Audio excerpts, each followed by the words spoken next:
llamo Antonio, me podéis llamar Ñete si queréis. Yo soy psicólogo, sobre todo me dedico a los niños, en realidad me dedico a todo, pero sobre todo me llegan niños y nada. También evidentemente a la consulta como me han llegado cosas específicas de deporte. Yo en la carrera del práctico lo hice con respecto a deporte y entonces tengo siempre mucho en la consulta deporte y estudios, ¿no? Siempre algo aparece siempre en la consulta, etcétera, ¿no? Entonces, cuando Guille me lo dijo, pues yo encantado y vamos a ver si vamos aprendiendo algunas cosillas sobre cómo afecta la psicología. Yo no solo voy a hablar de los estudios, sino que también voy a hablar un poco de lo que sería nociones de psicología deportiva, pequeñas nociones de psicología deportiva, como con respecto a la motivación, con respecto a la coordinación entre entrenador, jugador, padre sobre todo, y sobre la pretemporada, etcétera, ¿no? Vamos a hablar de varias cosas, de estadísticas, porque todo se engloba y todo se relaciona, ¿no? Al final todo está relacionado siempre uno con los otros, ¿no? Entonces, el título, cuando yo lo pensé, me parecía bastante interesante, sobre todo la parte de asegurar tu futuro, porque una de las cosas que yo voy a repetir, sobre todo a los padres y a los entrenadores, es que lo que yo voy a plasmar aquí es que nosotros vamos a contracorriente ahora mismo de la sociedad, y es una de las cosas que me están pasando siempre en la consulta, que nosotros vamos a contracorriente.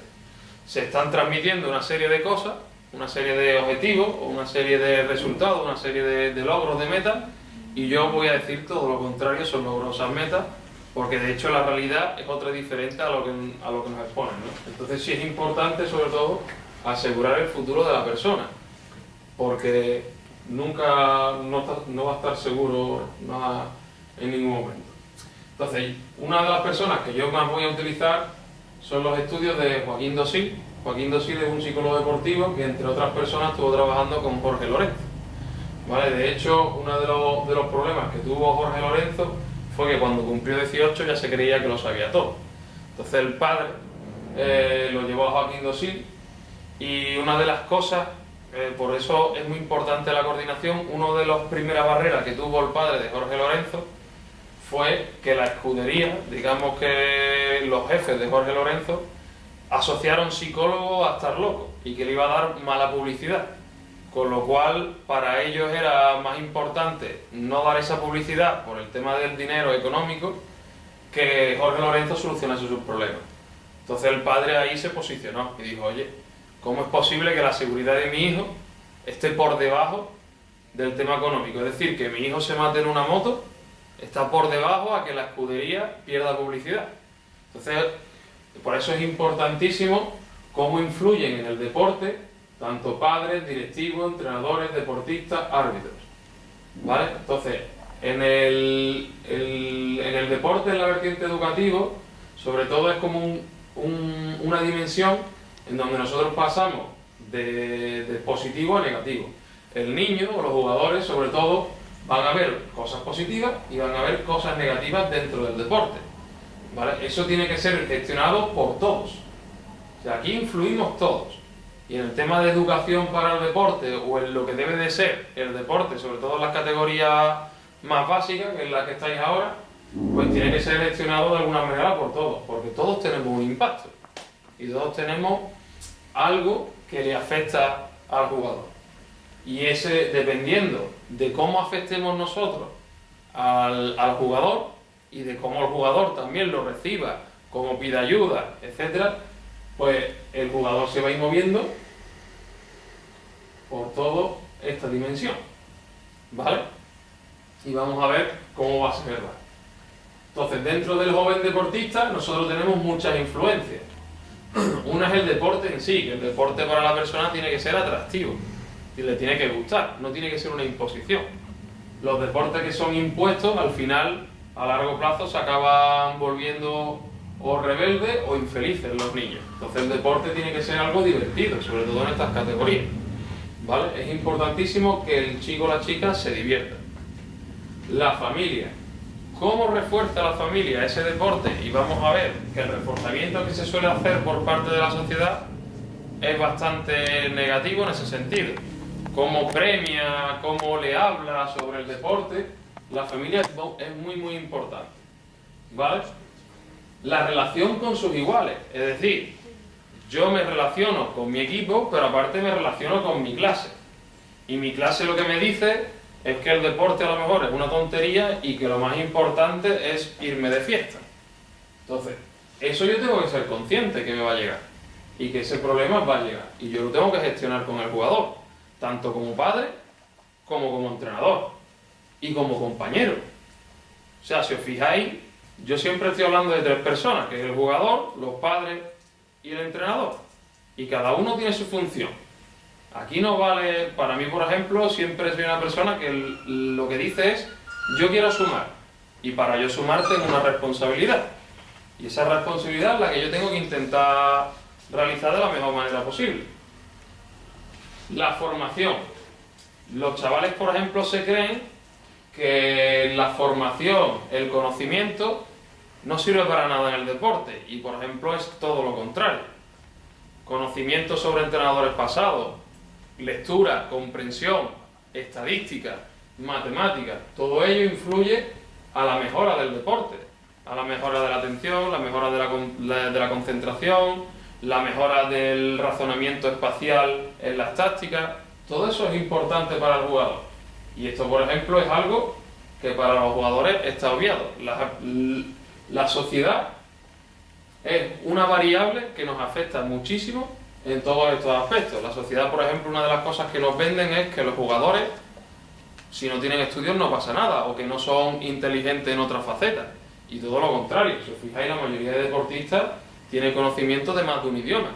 La mayoría de los deportistas, si les pasamos un test de inteligencia, tienen muy alto el razonamiento espacial. O sea, eso es muy bueno de cara a la formación. Y seguir formándose, seguir teniendo conocimiento, es importantísimo de cara a desarrollarse en el deporte.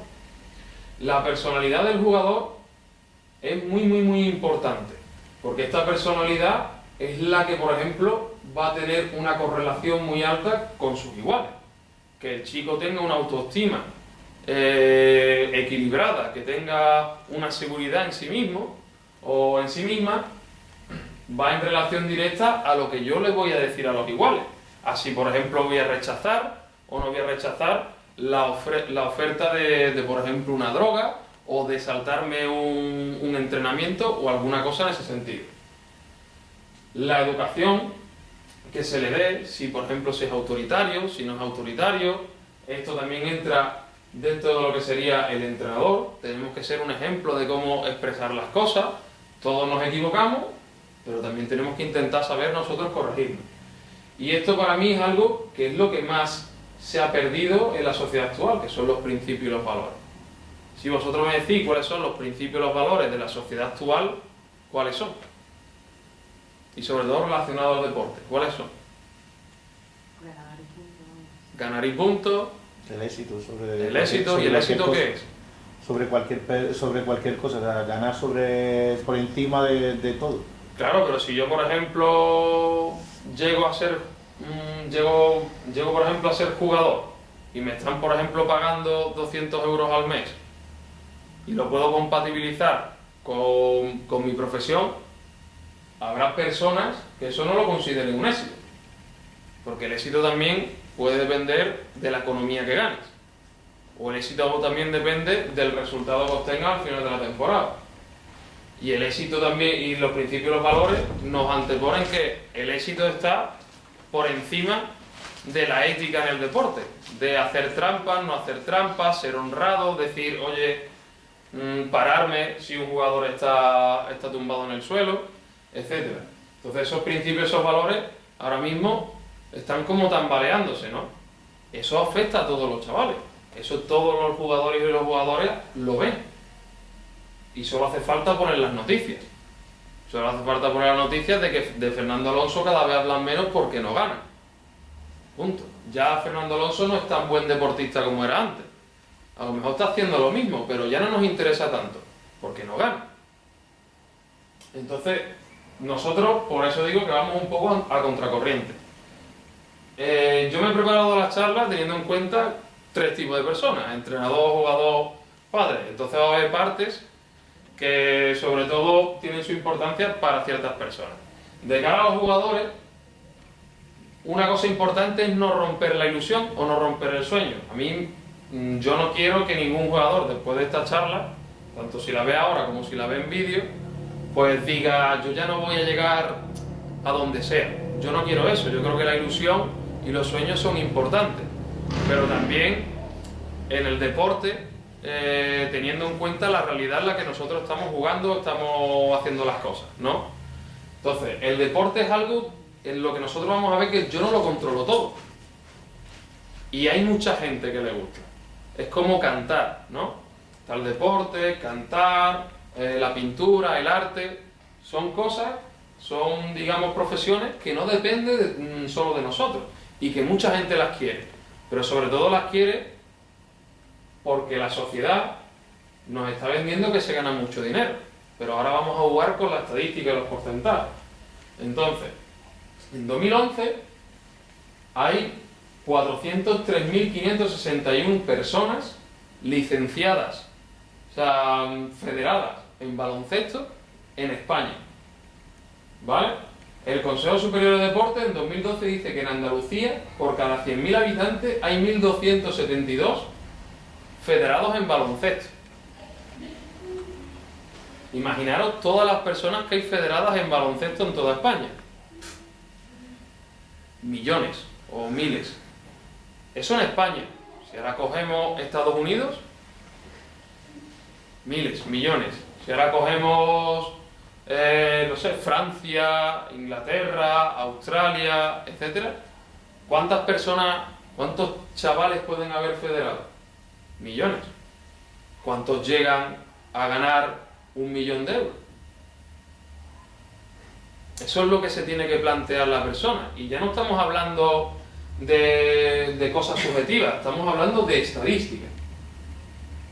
O sea, yo cuando pongo la tele, cuando veo los deportes, cuando veo a Rudy Fernández, yo estoy viendo a una persona que está teniendo éxito y que gracias a Dios está ganando mucho dinero y me parece muy bien, no es que yo lo vea mal ni nada, pero lo que no me dicen es todas las personas que hay detrás. Y esto ya es estadística. Y esto es algo que hay que enseñarle a los jugadores. Oye, tú tienes un sueño, me parece muy bien, pero es que ese sueño lo tienen millones de personas. ¿Qué porcentaje hay de jugadores de la NBA que ganen X dinero? ¿Qué porcentaje de la Liga Española gana lo que gana Messi? Lo que gana Messi lo gana Messi y Cristiano Ronaldo. Dos entre miles y millones de personas. ¿Cuánto gana un jugador del Recre? ¿Cuánto ganaba un jugador del Ciudad de Huelva antes de que el Ciudad de Huelva desapareciese? Había jugadores ahí que cobraban 1.000 euros. 1.000 euros. Hay jugadores de la Olímpica Valverdeña que cobran 200 euros al mes. Eso es lo que no se ve. Y eso es lo que los jugadores no saben. Los jugadores, tanto con 8 años, con 7, con 10, con 12, con 15, lo que piensan es que una vez que yo entre en una entidad y me paguen, me van a pagar una burrada de dinero. Y es todo lo contrario. Entonces esa estadística sí se le debe demostrar a los niños. Y sí se debe de analizar. Y sería muy importante que todos los jugadores la viesen. Porque esa es la realidad. La realidad es que un porcentaje de esos jugadores o de todas las personas que tienen ese sueño pueden, con un año de carrera, vivir toda su vida. Ojo, si saben gestionar el dinero. Que saber gestionar el dinero entra dentro de esta variable. Porque si yo esta variable no la desarrollo, al final ese dinero se pierde, como vamos a ver ahora. Entonces, ¿qué porcentaje de jugadores llegan a la élite? Pues rondamos sobre un 10%, 5%. Siempre que consideremos élite lo que sería la primera división, que es donde están los sueldos más grandes. ¿Qué categoría de baloncesto definiríamos como la élite? Pues es otra de las cosas que tenemos que analizar. Porque si la élite, por ejemplo, es tercero de regional, estamos hablando de sueldos pequeños. ¿Qué sueldos tienen los jugadores? ¿Qué formación tienen esos jugadores? Pues nosotros entramos ahora en los más pagados de la NBA. Yo le he ido al baloncesto porque me ha llamado el mazagón. Este es el sueldo base, ¿vale? Pero claro, estos son los más pagados. Si os fijáis, son 6 jugadores. Cada equipo de la NBA creo que tiene unos 15 jugadores, ¿no? 15, 10 jugadores. Estamos hablando de... ¿Cuántos equipos hay en la NBA ahora mismo? ¿Unos 20? 22. Por ahí, Creo que son 22. 22 equipos. Pues 22 equipos, 10 son 220 jugadores. Estamos hablando de 6. Y estamos hablando de que en el mundo hay más de 37 ligas profesionales. En 37 ligas profesionales esto no se da. Pero sí es lo que sale cada día en televisión. Y sí es lo que ven los niños. Los niños, por eso, los niños lo que piensan es: yo quiero ser Kevin Durant, yo quiero ser Pau Gasol, pero no están viendo la estadística. ¿Qué es lo que hay detrás? ¿Qué es lo que yo no quiero que vean? Porque si ven eso, lo mismo ya mi mensaje no tiene tanto morbo, no tiene tanto seguimiento. Y esto es otra verdad que tampoco sale en televisión, y son deportistas arruinados. Y aquí hay de todo. Y yo destaco a los jugadores de baloncesto, por ejemplo, a Scottie Pippen y Antoine Walker. Scottie Pippen llegó a recaudar 120 millones de dólares, pero lo despilfarró todo en malas inversiones, se arruinó. Estamos hablando de ahí de falta de formación otra vez. No tiene una carrera complementaria. Al no tener una carrera complementaria, el problema que tiene es que yo gano mucho dinero, pero después ¿qué hago con ese dinero? Si yo no tengo la formación necesaria, ese dinero se viene abajo. Y eso es otra cosa que los jugadores siguen sin ver.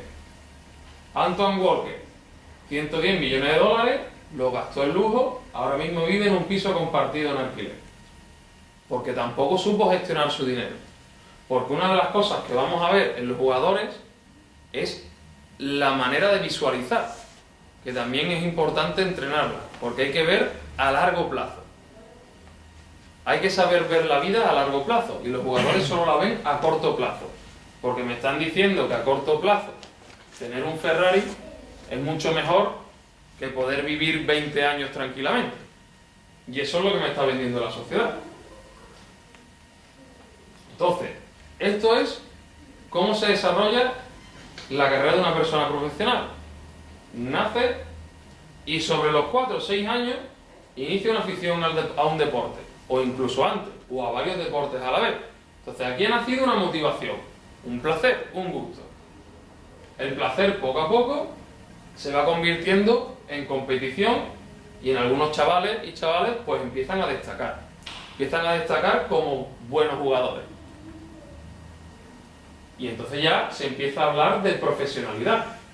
Y cada vez antes, de hecho ya hay muchos chavales que con 17 y 18 años, o incluso antes, están debutando en la más alta categoría. Hay casos incluso anteriores.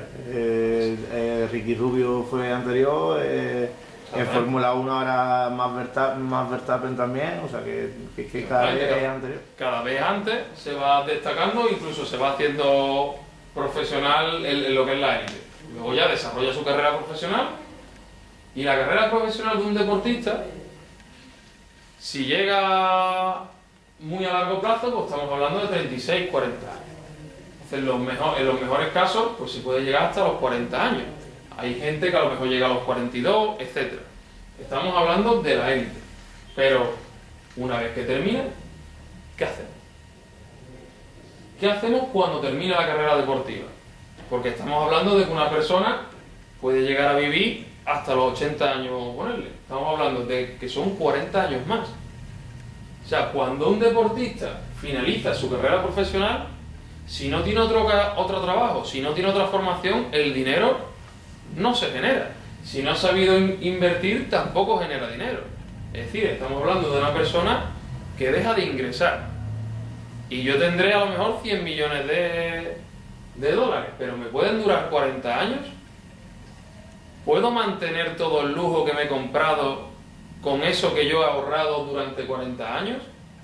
Y eso es lo que el jugador tiene que ver. Que una persona llega hasta los 80, pero la carrera profesional termina a los 40, y eso tampoco te lo destaca. Entonces aquí tenemos varios ejemplos. Tenemos un jugador de baloncesto, Juanito de la Cruz, subcampeón olímpico en el 84, jugador de Barcelona durante 10 años, ganó muchísimos títulos. Voy a hacer una pregunta. ¿Quién es la primera vez que escucha este nombre? Todos. No sabemos quién es. Estamos hablando de un subcampeón olímpico. Y ya no sabemos quién es, porque no sale en la tele. Cuando esta persona se retiró, ¿qué ha pasado de él? Se retiró con 40. Y este es su testimonio. Cuando te retiras no es fácil, porque vives durante unos años en un mundo diferente. Cobras dinero, te atienden y te hablan diferente porque te reconocen, luego se acaba. Las nuevas generaciones no te conocen, solo te reconocen los de tu edad. Eres uno más, vives en el mundo con uno más y trabajas con uno más. Trabajas con uno más. O sea, este es el principal mensaje que tiene que recibir el jugador. Que en el mejor de los casos, cuando llega a ser un jugador de la élite y gana mucho dinero, cuando termina tiene que trabajar. ¿En qué trabajamos? Si no he estudiado. ¿En qué trabajamos? Si no tengo formación.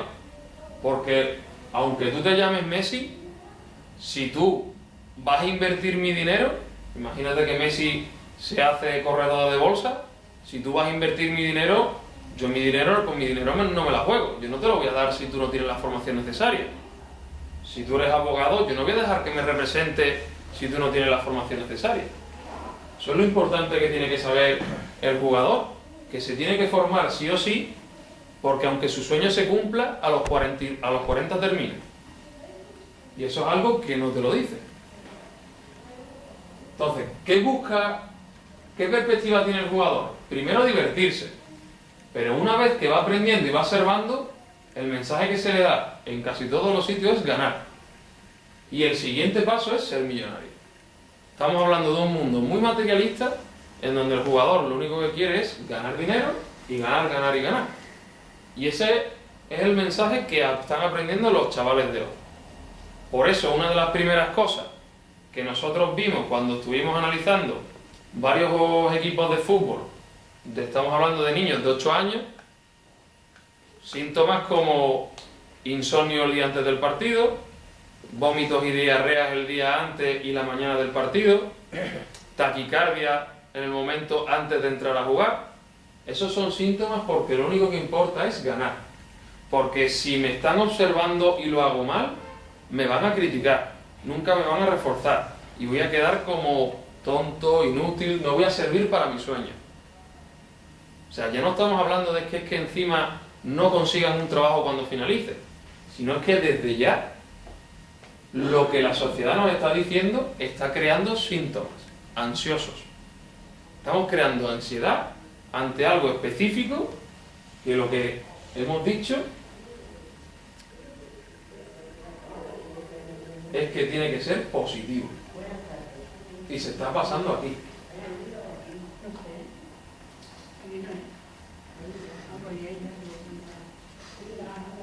¿Vale? Luego están las perspectivas de los padres. Unos buscan que su hijo se desarrolle y otros buscan que su hijo sea profesional y millonario. Pero es que eso se habla desde pequeño. Yo hay muchos padres que he escuchado, le voy a dar una pelota ya a ver si me saca de pobre. O sea, son un mensaje con niños de 1 año, 2 años, 3 años. O sea, que si el niño coge la pelota y encima se le da bien, a ver qué tenemos. Yo he tenido casos de un padre que no dejaba jugar a su hijo al fútbol en el recreo por si se lesionaba. Hablando de un chico de 10 años. O sea, el recreo es importantísimo. En el recreo un niño se socializa, crea amistades, se divierte, libera ansiedades del colegio, se desahoga. O sea, ¿cómo no le puedes dejar jugar? Porque es que lo mismo se lesiona. Si se lesiona no puede entrenar por la tarde, no puede jugar partido y a lo mejor un ojeador no lo puede ver. Estamos hablando de esos niveles. Y perspectiva del entrenador. Unos buscan educar y desarrollar a sus jugadores, otros buscan ganar. También me he encontrado de todo. Nosotros nos hemos encontrado un caso de un entrenador que estaba intentando que el mejor jugador de su equipo pasara más la pelota, pero cada vez que el partido estaba en juego les decía que no la pasase. Porque al final, entonces tú a tu equipo y a los jugadores le estás diciendo que lo importante es ganar. Me da exactamente igual que tú te diviertas o no, para hacerle la pelota a este chico, que tenemos que ganar el partido. ¿Cómo se siente el chico que le tiene que obligatoriamente pasar la pelota? Se siente como que no puede superar un reto. ¿Cómo afecta que una persona sienta a los 8 años que no puede superar un reto de cara a su futuro laboral? O de cara a que tenga que dar una charla en la clase para un trabajo que le vale para nota. Entonces, al final, todas esas cosas influyen en todos los ámbitos de la vida. Entonces, ¿en qué lugar nos debemos posicionar? Siempre nos debemos posicionar en el divertirse, desarrollarse y educar. Siempre. Ahora, lo que yo tengo que hacer es un acto de reflexión conmigo mismo y decir, ¿en qué momento, sin darme yo cuenta, he dado estos mensajes? ¿O en qué momento he dejado de ver el deporte como algo divertido, algo que me desarrolle y algo como yo quiero ser millonario? Y eso es algo que tenemos que hacer cada uno, pero sin culpabilidad, sino ¿cómo lo vamos a cambiar? Entonces es importantísimo que hagamos esa reflexión. De hecho, hace poco ha salido un artículo de un jugador profesional de fútbol que se crió en la Masía, que es José Luis Espinosa, y te habla exactamente de todo lo que nosotros estamos diciendo. Él te dice cómo hay agentes y operadores que son capaces de mercadear con un niño, con su familia, por un puñado de euros. Que él ha escuchado cómo los padres, familiares y amigos dicen una cantidad enorme de tonterías. De pensar que un niño cuya edad no supera los 2 dígitos te va a sacar las castañas del fuego. Y eso él lo califica como no vivir en el mundo real, o más bien de no ser consciente de lo que se habla. Y que también muestra un egoísmo rancio y saca a relucir las frustraciones de la infancia de las personas. Entonces él aquí lo que está comentando es que hay un montón de personas que nos están diciendo lo que queremos escuchar para conseguir X dinero, o que esos padres se crean que su hijo va a llegar a ser Messi, Ronaldo, Pau Gasol, etc.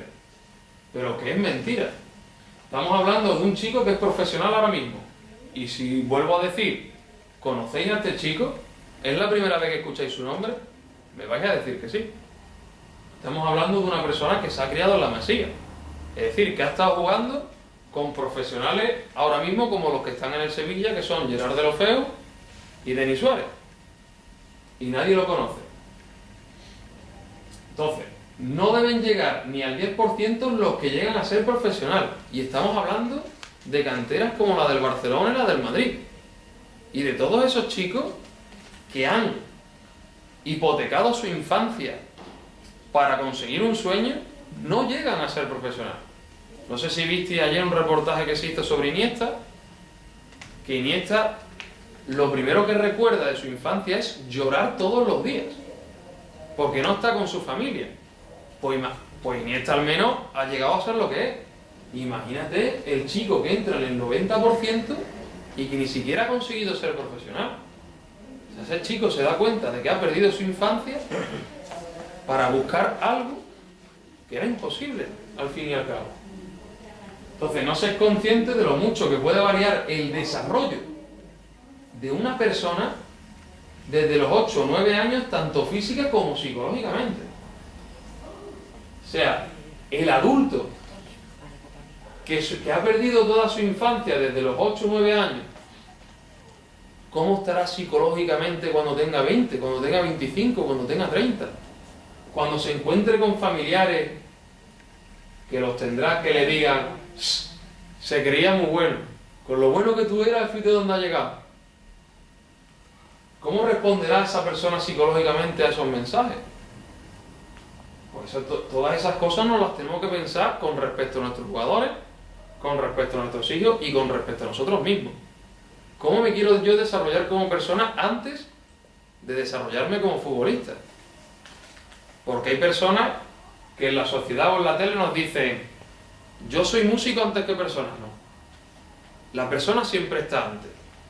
el músico es una afición, un gusto, un placer al que tú le dedicas X tiempo. Pero la persona tiene que estar antes de cualquier cosa.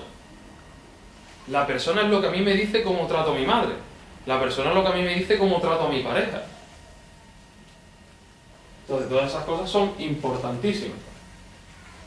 Vender desde el destino una vida maquillada que no busca otra cosa que la tranquilidad de los progenitores. Una cosa que llama mi atención es el afán que tienen los responsables de las canteras por hablar de los estudios, de darles una importancia que rápidamente queda en evidencia. Las clases son importantes, sí, pero el fútbol lo es más. Mención aparte merece el plan de estudios que siguen, si se puede llamar así. Suelen convalidar la educación física a estos alumnos, como si practicar el fútbol ya fuese educar en salud o en educación física. Entonces, esto no nos puede pasar.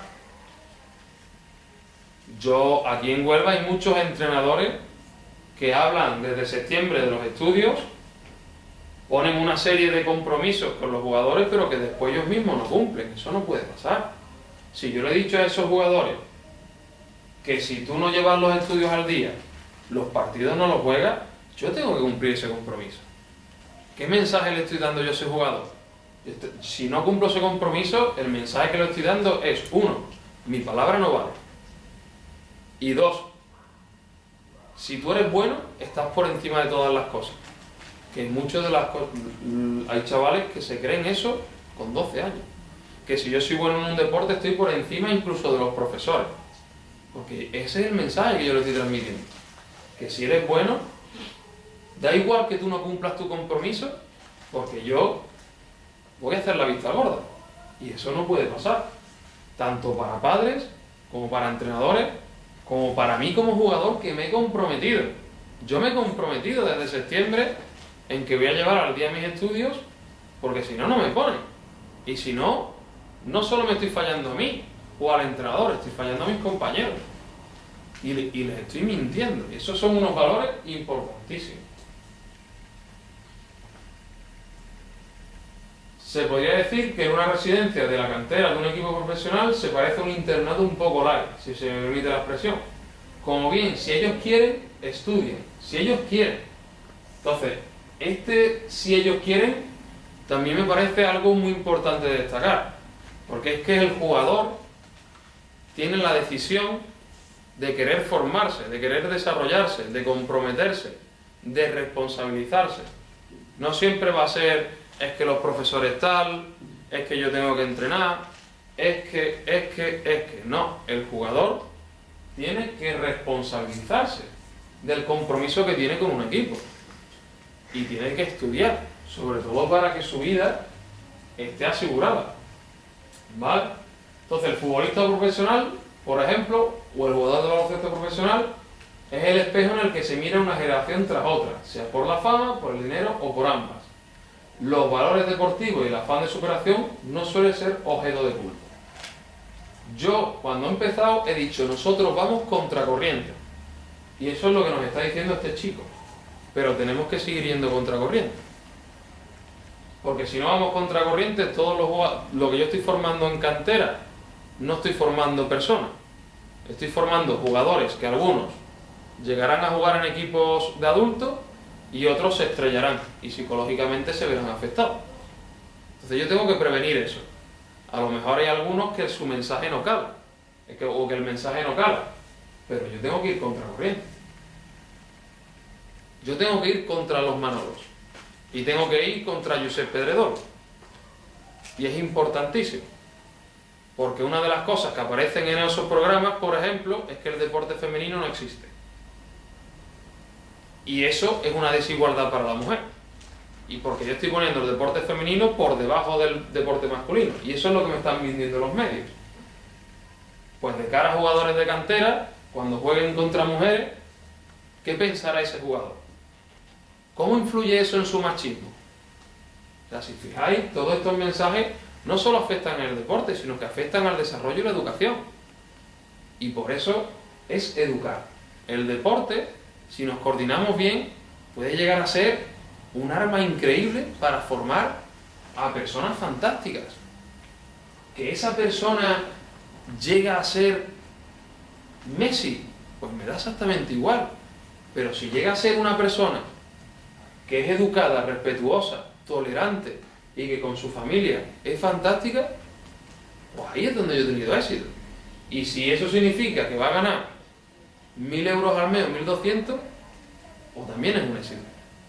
¿Vale? Entonces eso es lo que nosotros nos tenemos que pensar desde un club que está formando en cantera.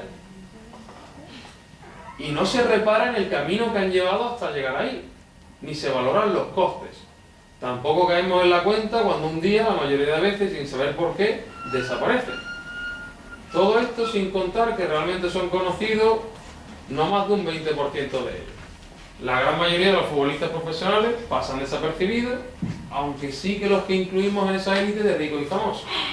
¿Esto qué quiere decir? Aquí nos está diciendo que no vemos que desde los 8 años o desde los 12 años de Iniesta hasta que metió el gol del Mundial ha habido un mar de lágrimas, tanto de Iniesta como de sus padres como de su abuelo. En el programa de ayer salió un abuelo diciendo que lo que ese hombre ha llorado porque su nieto estaba en la Masía no cabe ni en el río del Ebro. Todas esas lágrimas no caben ni en el río del Ebro. Eso es un coste increíble. Entonces las personas no ven, los jugadores no ven que el día a día es lo que nos lleva a conseguir cosas en el futuro. El día a día de los estudios es lo que me asegura que podré tener una vida tranquila desde los 40 hasta los 80. El día a día de los entrenamientos es lo que me llevará a conseguir que pueda pelear por el título. Pero yo tengo que estar en el día a día. Este es el coste. Entonces hay que tener una visión estructurada y una planificación de lo que son las cosas. Y volvemos a lo mismo. Todo el mundo se cree que un jugador que sea profesional pues cobra millones. Y hay jugadores profesionales que cobran desde los 200 a los 1.000 euros. Y no cobran más. Y con eso, si tú cobras ese dinero hasta los 36 años, pues tu vida no está asegurada para nada. ¿Y después qué hacemos? Pues después depende de la formación que te hayas sacado.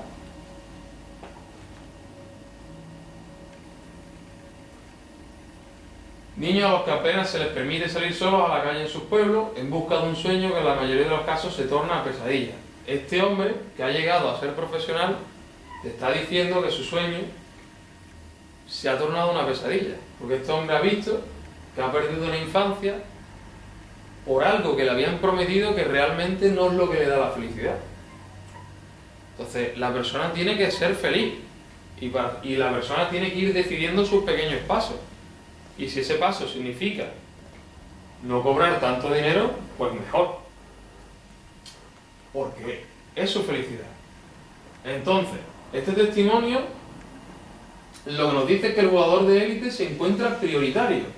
Es decir, en el desarrollo de un jugador de cantera, lo que se empieza a priorizar es que llegue a ser lo máximo en el deporte, a costa de cualquier cosa.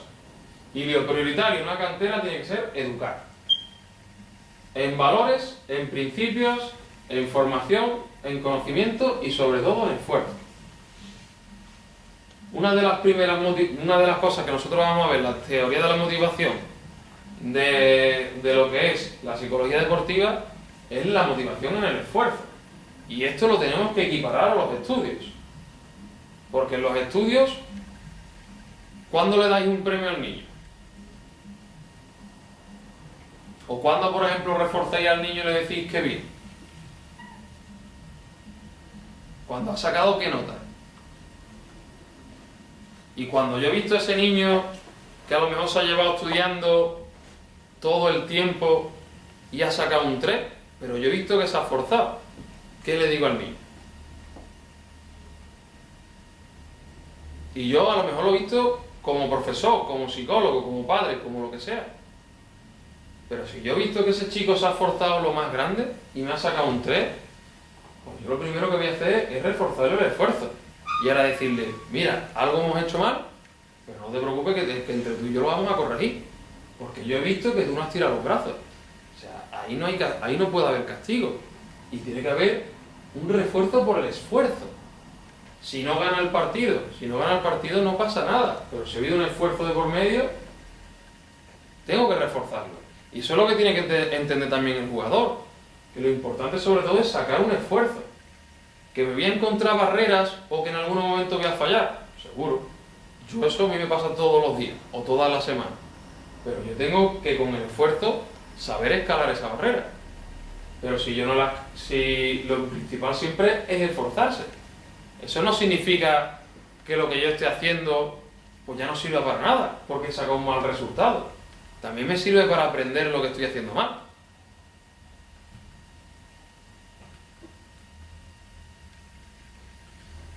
La infancia es parte del desarrollo, pero ese deporte es un gran aliado para el desarrollo, o también puede ser un gran enemigo. Y eso es lo que nosotros desde la cantera y desde la educación tenemos que saber trabajar. Porque si no, al final del trayecto no tienes nada con lo que crear tu propio futuro o estabilizar tu vida. Entonces, al final del trayecto deportivo, tú tienes que tener algo a lo que agarrarte o con lo que seguir siendo feliz.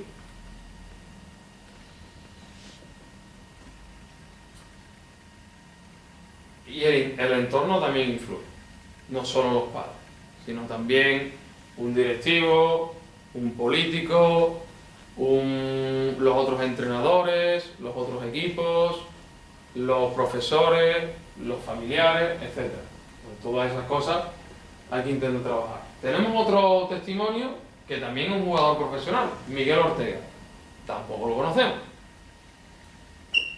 Y este te dice, o eres un mega crack de ACB, o sea, ya no te estaba hablando de que llegues a ACB, sino te estaba hablando de que seas de los mejorcitos. O no vas a poder vivir del baloncesto para toda tu vida. Entonces este hombre te dice que es importantísimo poner unos buenos ladrillos, y esos son los estudios. Y esto va para el jugador. Vivir del baloncesto es muy, muy, muy difícil. Y no solo depende, y como vamos a ver, no solo depende del jugador, sino que depende de muchísimos factores. Entonces, una cosa es mi sueño, que yo lo voy a perseguir, y otra cosa es mis estudios, que yo los voy a tener. Sobre todo para que cuando termine ese sueño pueda seguir adelante. Y eso el jugador se lo tiene que aplicar. Y ahí es donde el jugador se tiene que esforzar y se tiene que comprometer. Porque incluso jugadores de élite pues tienen la UNED. A lo mejor un jugador de élite no puede tener un estudio normal.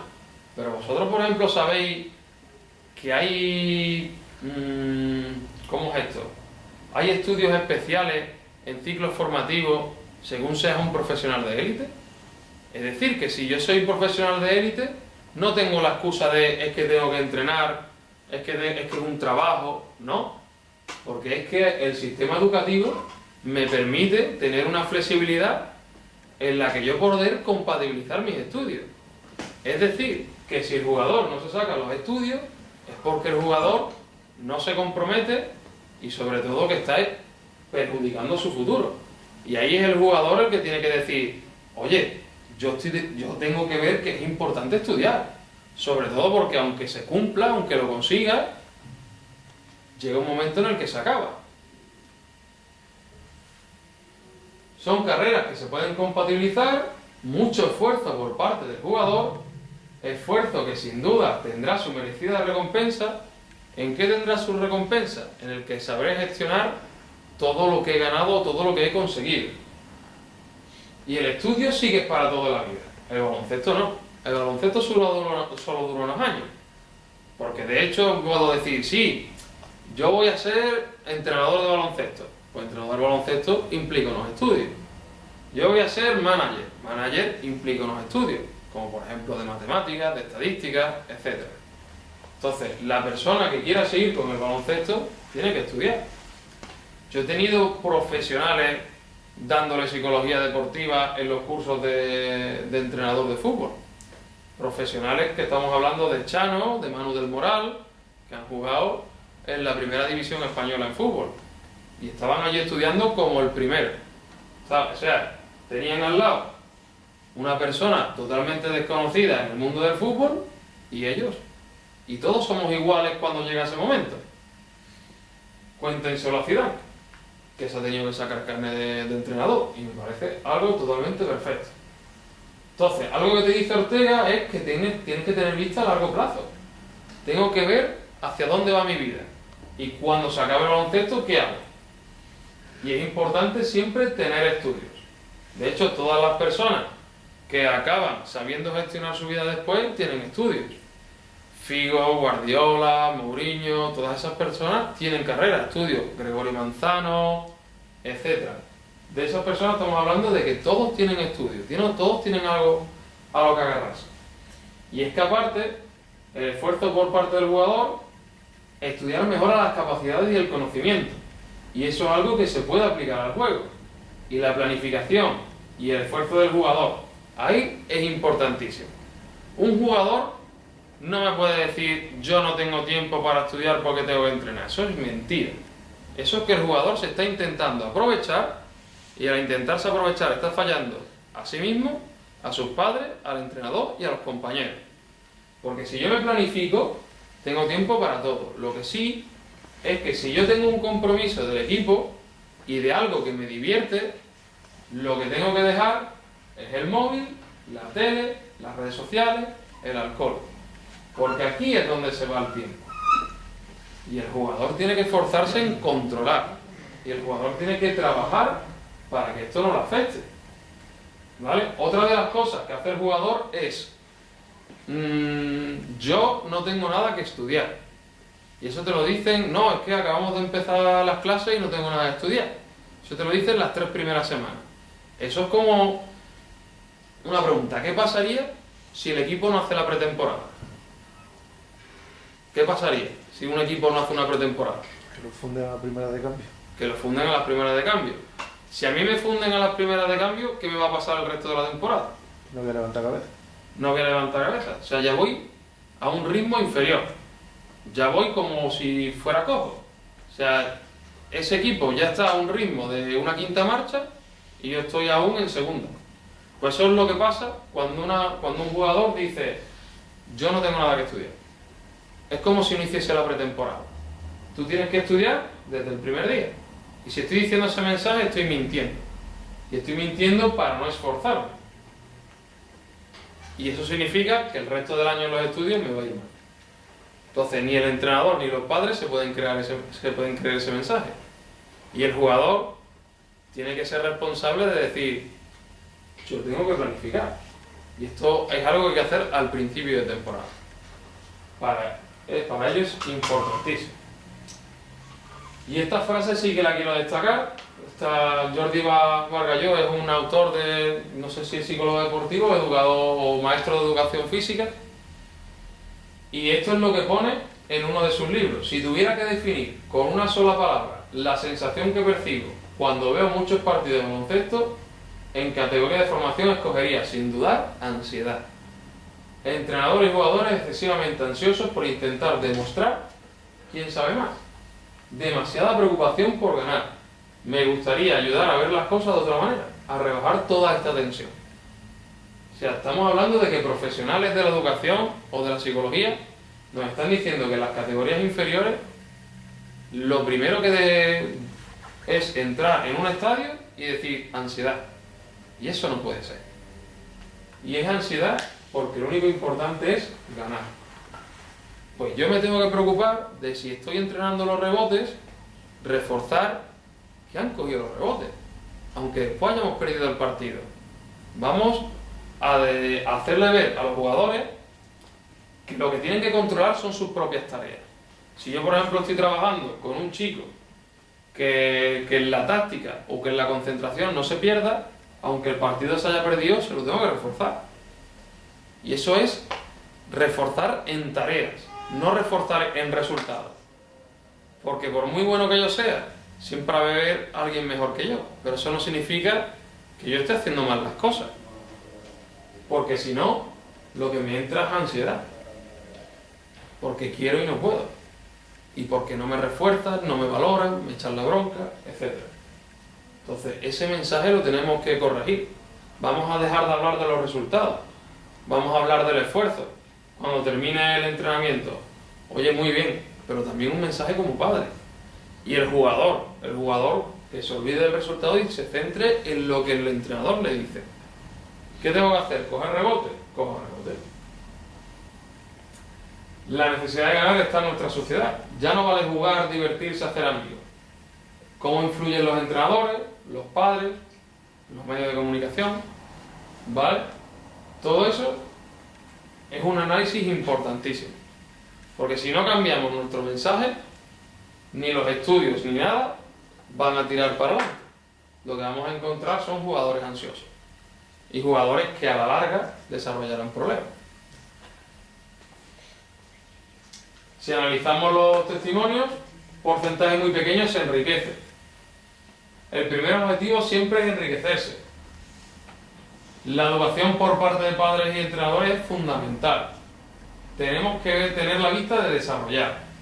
Vistas a largo plazo. Y el deporte tiene que ser, sobre todo, divertido. Un chaval de 10 años se tiene que divertir jugando. Pierda o gane, sí, pero se tiene que divertir en los entrenamientos, se tiene que divertir en el recreo, se tiene que divertir jugando el sábado.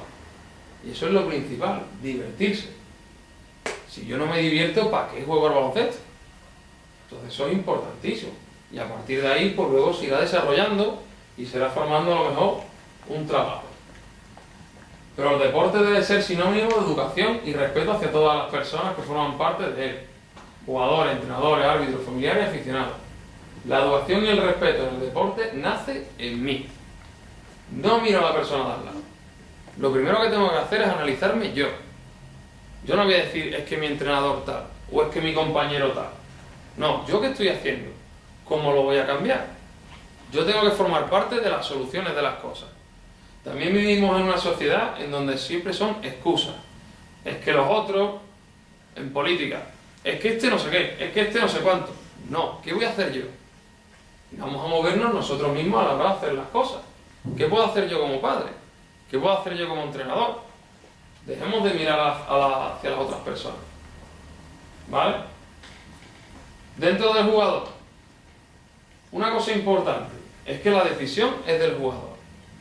El jugador tiene que empezar a hacerse responsable de sus cosas y a dejar de poner excusas. Y debe de empezar a ser una persona honrada y decir, yo voy a estudiar y si me he comprometido a estudiar, lo voy a cumplir.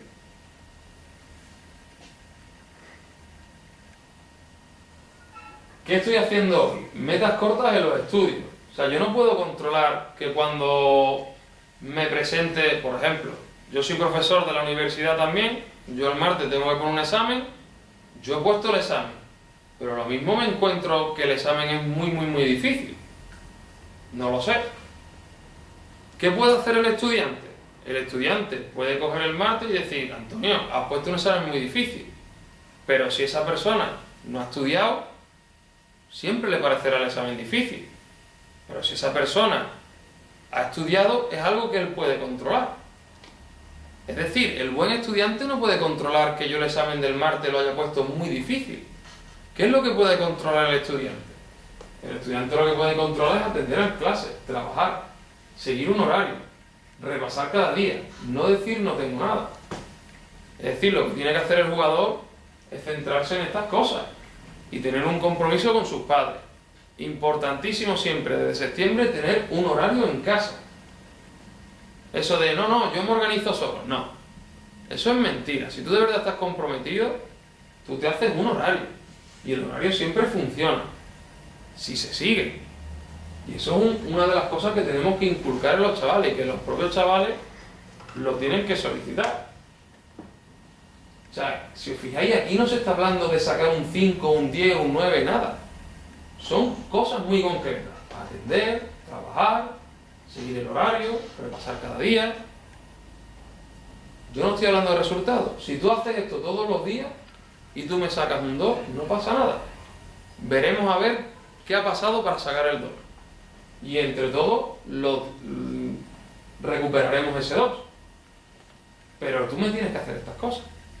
Igual que en un entrenamiento. Yo no te voy a pedir ganar el partidillo. Yo lo que te voy a pedir es que trabajes la presión, si estamos trabajando la presión. Te voy a pedir que inicies el contraataque. si estamos trabajando el contraataque. Pero que después se gane o no se gane, pues es secundario. Sobre todo en cantera. Porque yo lo que quiero es formar, más que ganar. Y eso siempre se pierde de vista. El símil de pretemporada, que os he dicho antes, y no te digas a ti mismo no puedo, no. Es que las matemáticas se me dan mal. Busca ayudar. Cuando a una persona le sale mal una asignatura y esa persona va y dice, oye, yo con esto no puedo, ¿me ayudas? Y ahora llega a lo mejor un profesor particular, los mismos padres, y le ayudan y se aprueba matemáticas. ¿Quién es la persona que ha solucionado el problema? Ha sido el niño, porque lo ha solicitado. No ha sido el profesor particular, porque si el niño no dice, oye, yo no puedo, lo mismo a los padres se les puede ocurrir o no. Pero si el niño es la persona que busca ayuda, ese niño ya se está involucrando en las cosas. Y eso es muy importante para reforzarlo. Y la diferencia entre lo ordinario y lo extraordinario es ese poquito más. Trata de ver 30 minutos menos la tele y 30 minutos más de ecuaciones de matemáticas. Trata de jugar 30 minutos menos a la consola y aprender 5 palabras más que te ayudan a mejorar la lectura y la comprensión. Es decir, todas las variables que realmente están perjudicando los estudios no son el deporte.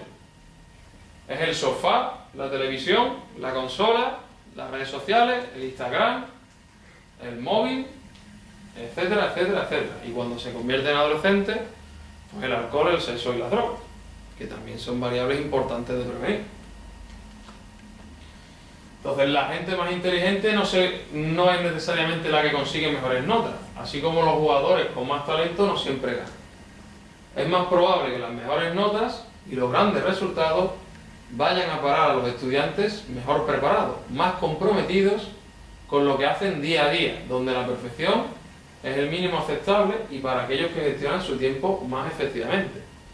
Yo he tenido compañeros que son súper inteligentes, pero que después las notas no han sido grandes cosas, pero he tenido compañeros que a priori son más torpes, que han sacado todo sobresaliente y notable, porque realmente detrás de todo está el esfuerzo. Si yo como jugador no me esfuerzo en los estudios, no se van a obtener los resultados. Eso de estudiar el día antes, eso de despertarme a las 4 de la mañana, me puede salir un día en un examen, en 2, en 3, pero después no me va a salir toda la temporada así, la verdad.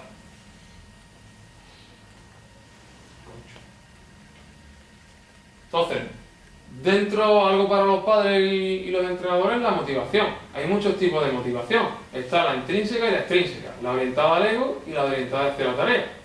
La intrínseca, la extrínseca y la orientada al ego es reforzar los resultados. ¿Eso qué quiere decir? ¿Qué quiere decir extrínseca? Quiere decir que esa motivación no depende de mí mismo.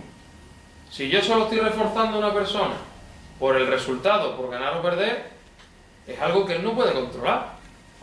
El jugador no puede controlar que el día del partido sus compañeros fallen, él falle, el contrario sea mejor o sea peor.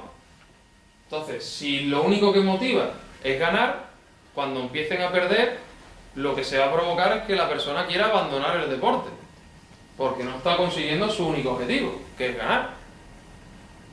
La orientada al ego es exactamente lo mismo, es hacia los resultados, es al yo ganarte a ti, yo quedar por encima de ti.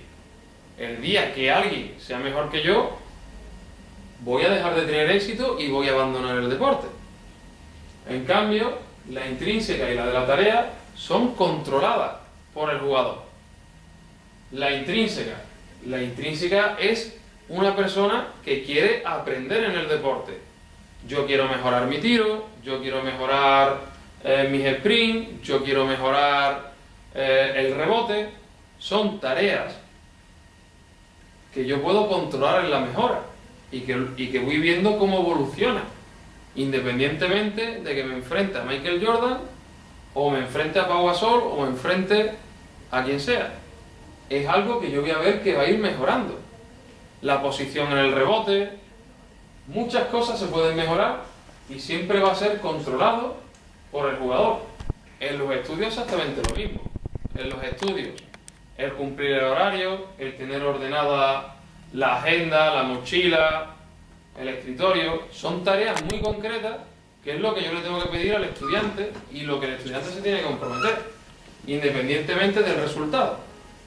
Si yo estoy viendo que esa persona cumple los objetivos, cumple su esfuerzo y los resultados no salen, es algo ajeno que tenemos que solucionar entre todos, pero no es culpa del estudiante. Entonces, ni el estudiante en ese momento se tiene que ver inútil. Estamos en un proceso y tenemos que averiguar qué es lo que pasa. Pero yo lo que tengo es que centrar a la persona en cosas que él pueda controlar. De ahí el horario, de ahí la mochila, de ahí la agenda, etc. Entonces, según el análisis de Gutiérrez, hay dos tipos de orientados al resultado, la del ego o la extrínseca, pueden en algunos momentos resultar perjudiciales en cuanto a la participación, puesto que el deportista le otorga a elementos externos que escapan de su control un valor determinante en el mantenimiento. Si yo quiero que un chico que ha empezado en el Club Baloncesto Manzagón, en infantil, llegue hasta senior, pues yo lo que tengo es que orientar hacia la tarea y hacia una motivación intrínseca. Porque lo mismo, cuando este chico en infantil llegue, por ejemplo, a juvenil y resulta que es que el equipo de palo tiene un equipazo ese año, pues lo mismo esa temporada, pues su juvenil, pues acaba mal la temporada. Pero lo mismo ese jugador se sigue desarrollando y ese equipo se sigue desarrollando. Pero es una motivación intrínseca y el jugador la vive como algo positivo, algo que le gusta, algo que quiere repetir el año que viene, un sitio donde ha hecho amigos.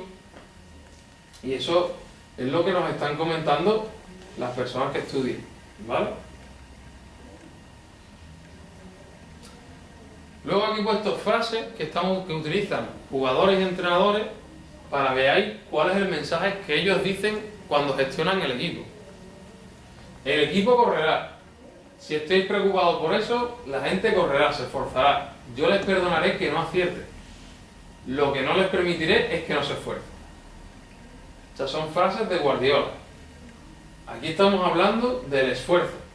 No estamos hablando del resultado. ¿Qué es lo que pasa? Que después puede llegar el directivo de turno y decir, mira, que eso está muy bien Guardiola, pero que tú te vas a la calle porque no has ganado la liga. Pero eso es algo ajeno a Guardiola. Pero el entrenador, el mensaje que le tiene que dar a su equipo es centrarse en lo que se tiene que centrar. La sociedad actual, incluido nosotros, solo premiamos el resultado. Y solo si está bien o ha tenido éxito. Premiamos el esfuerzo con los estudios de los jugadores, premiamos el esfuerzo de mis compañeros de equipo. Es decir, si yo pierdo un partido, yo le digo a un compañero de equipo, oye tío, hoy los rebotes chapó, ¿eh? Yo no he visto ningún compañero decirme eso cuando perdí, ¿no? Ni a ningún entrenador. Oye, chapó, que lo que yo te pedí en los entrenamientos lo has cumplido. Jamás. Y eso es lo que tenemos que cambiar. ¿Vale? El esfuerzo, la valoración de las cosas. ¿Vale?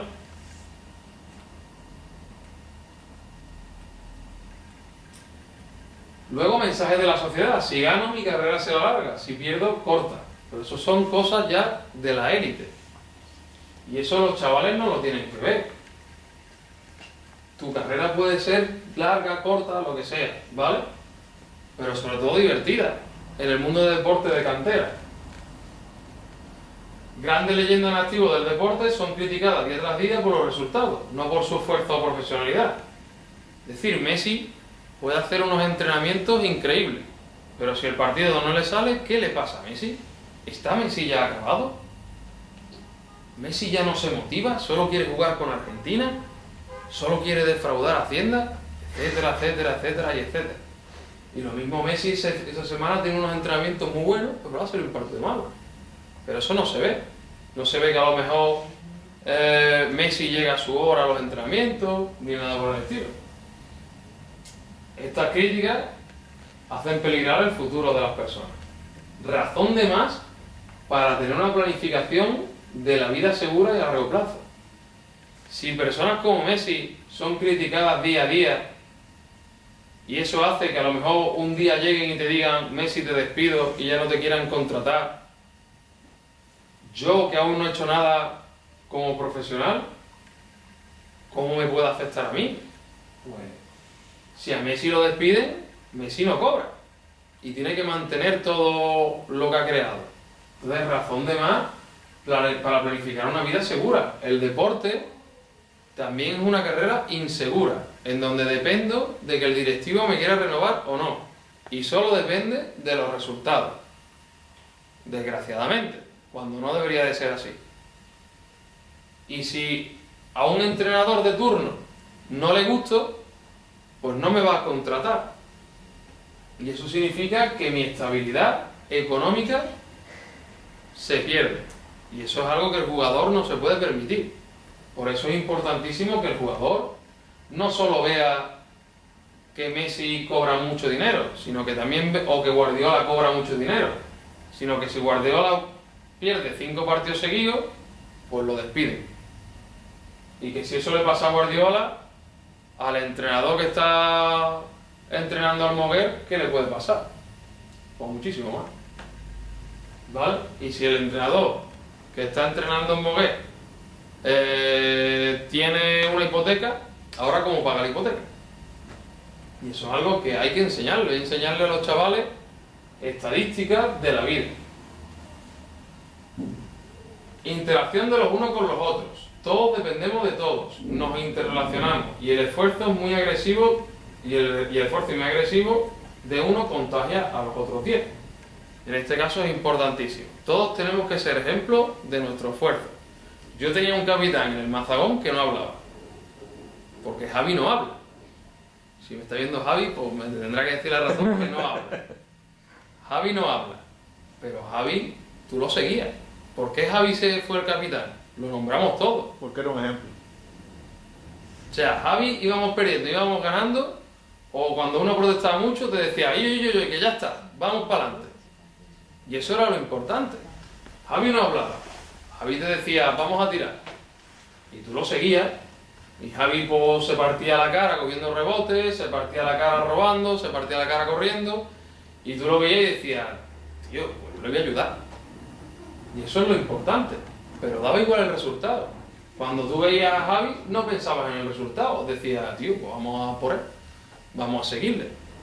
¿Vale? Cuando veías a otros del equipo, que cuando el resultado no iba bien se desesperaban, pues tú te desestabilizabas. Entonces, eso es lo que yo puedo hacer como persona. Coger y decir, vamos a tirar para adelante, independientemente del resultado. Y acordarse, lo que yo hago contagia. Como padre, como familiar, como amigo, como compañero, como entrenador, etc. El objetivo, el esfuerzo. Importante, también el pasado no sirve para nada. ¿En qué sentido? Esta frase es interesante porque que yo haya sacado un 8 en matemáticas no significa que la asignatura esté aprobada. Y yo tengo que seguir con mi planificación de los estudios. Yo tengo que seguir con mi día a día y con los objetivos que yo me he planteado. Porque el pasado no sirve. Por eso es importantísimo centrarse en la tarea. ¿Tú has sacado un 10? Vale. ¿Tu horario? A estudiar a las 4 de la tarde. ¿Tú has sacado un 2? Vale. ¿Tu horario? A estudiar a las 4 de la tarde. ¿Qué es lo que yo puedo controlar? Mi planificación, mis resúmenes, mis esquemas, mis técnicas de estudio. ¿Cuánta gente sabe de técnicas de estudio? ¿Cuándo se le da técnica de estudio a los chavales? ¿Cuántos chavales estudian de memoria? Pues eso son pequeñas tareas que todos nosotros podemos controlar y podemos trabajar. Y no dependen de los resultados, ni del 2, ni del 1, ni del 10.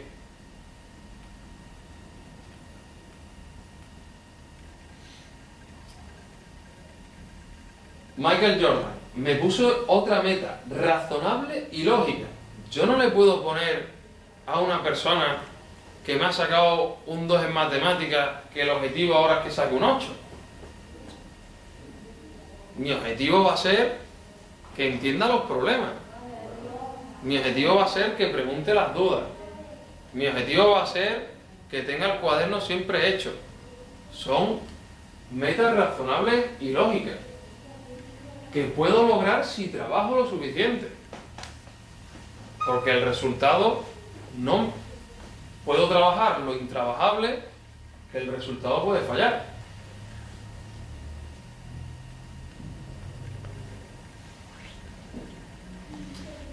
Y esta frase también es muy importante. Pienso que podría haber ocupado este sistema a cualquier actividad que hubiera elegido.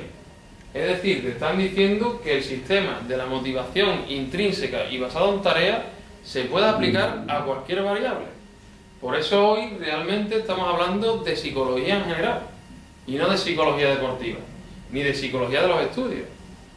Todas estas cosas yo lo puedo trabajar, lo puedo dedicar a educar a mi hijo.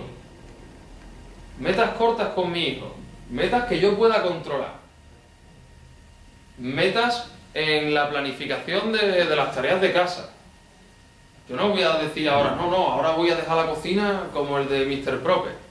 No, voy a poner metas a corto plazo en todas las cosas. En la gestión de la casa, en la gestión de los estudios, en la gestión del trabajo, en cualquier cosa de la vida. Se pueden aplicar metas razonables, lógicas, que se puedan lograr si se trabaja. Y si usted lo intenta con toda su capacidad y no llega a ser médico, ¿significa esto que su vida es un fracaso? Por supuesto que no. Y esto es lo que la sociedad nos dice, que si yo lo intento y no lo consigo, soy un fracasado. Pero si yo lo intento, me he esforzado, pues eso es algo que he aprendido como persona. Y la próxima vez que lo intente, estaré mucho mejor preparado. Y en ese sentido tenemos este ejemplo. Esto es un ejemplo basado en hechos reales. Esta persona se llama Hermanigol y era jugador de baloncesto en el instituto. Muchos jugadores de baloncesto profesionales, como Karim Abdul-Jabbar, lo consideraban el mejor jugador que ha visto en su vida. No llegó ni a la NBA, Él jugaba en el instituto y por culpa de la influencia de los demás, pues empieza a consumir drogas y a faltar a clase. Le expulsan del instituto y del equipo. Se encuentra, gracias a Dios, con un conserje, con su vecino, no sé si, creo que era su vecino, que le echa una mano y le dice: oye tío, no hagas estas cosas, no seas tonto, no sé qué. Total, que consigue que apruebe el acceso a la universidad y que empiece a jugar en un equipo universitario. Se encuentra con la mala suerte de que el entrenador no le gusta lo que hace. El entrenador le coge manía y él abandona el equipo. Acaban las drogas. Se recupera de las drogas y acaba haciendo una labor social en las calles de Harlem para sacar a los niños y niñas del mundo de las drogas de ese barrio a través del baloncesto. Yo cuando vi esta película, porque tiene hecho una película y cuenta su vida basada en hechos reales. Yo no sé si la vi con 17 años, yo estaba en el equipo de baloncesto y eso, y le dije a mi padre: ¿será el tío tonto que podría haber tenido un Ferrari y cosas así? Y el subnormal coge y hace eso. Y me dijo mi padre: pues lo mismo, está haciendo algo que es más beneficioso que tener un Ferrari. O sea, yo en ese momento lo vi como un fracasado. Y mi padre lo admiró. Y ahí es cuando a mí me cambiaron las cosillas. Digo, ¿cómo? Y pensé lo que me dijo mi padre. Cualquier persona que yo le ponga un tío que supuestamente era el mejor, que no acabó en la NBA, me dirán: fracaso. Pero lo mismo, lo que esta persona ha hecho con los chavales de Harlem es mucho mejor que cualquier jugador que haya llegado a la NBA. Pero la sociedad no lo ve así. Y eso es el mensaje que nosotros le tenemos que decir a los chavales. Este hombre, abandonar las drogas 2 veces es algo súper difícil. Súper difícil. En psicología, uno de los trastornos más complicados de que tengan éxito es la drogadicción. y que esta persona lo haya hecho es de admirar. Y que encima ahora haya cogido y haya dicho quiero ayudar a las demás personas es un valor importantísimo. Un valor de solidaridad, de generosidad, de sacrificio en un deporte de equipo, ¿viene bien o viene mal? Pues esas son las cosas que nosotros tenemos que analizar. ¿Vale? Más testimonios. Siempre he querido, si uno se pone a trabajar, que lo puede conseguir todo. Existen 1.000.000 de excusas. Si le agradara más al entrenador me pondría más. Si al maestro o al jefe podría haber logrado esto o aquello. Puras excusas. El aceptar responsabilidades es parte del compromiso. Siempre habrá problemas, pero lo que yo me tengo que centrar es en trabajar día a día en el entrenamiento y en trabajar día a día en casa. Si el profesor de matemáticas me tiene manía, ¿yo qué tengo que hacer? Mi horario, mis resúmenes, mis estudios, mis deberes, todas las cosas que hemos dicho. Al toparse con un muro, no de la espalda considerándose derrotado, arríeselas para escalarlo, romperlo o camine para superarlo. Siempre vamos a tener problemas. Entonces, si os fijáis, siempre estamos hablando de una motivación basada en el esfuerzo y en el compromiso. Cosas que podemos controlar. Nunca basado en el resultado. Y el compromiso tiene que empezar desde uno mismo. ¿Qué puedo hacer yo? No decir, es que mi hijo no sé qué. Bueno, mi hijo hace esto, vale, ¿qué puedo hacer yo? Y una de las primeras cosas es pedir ayuda, o pedir consejo, o reunirme con el entrenador. ¿Qué puedo hacer yo? En la vida del deportista todas estas cosas influyen, pero lo más importante es este triángulo de aquí. Este triángulo se relaciona entre ellos. Si os fijáis, ahora estamos, estas tres personas están. La madre, el deportista y el entrenador. Con lo cual hay una estrecha relación, pues tiene que estar coordinado. La relación entre padre, entrenador y compañero siempre es más cercana, sobre todo en la iniciación del deporte. Siempre debemos transmitir las estrategias para que se enfrente con éxito a los entrenamientos y competiciones. Éxito entendido como la capacidad de sacar el máximo provecho a las situaciones disfrutando de ellas. Yo no puedo tener un chaval con ansiedad el día antes del partido.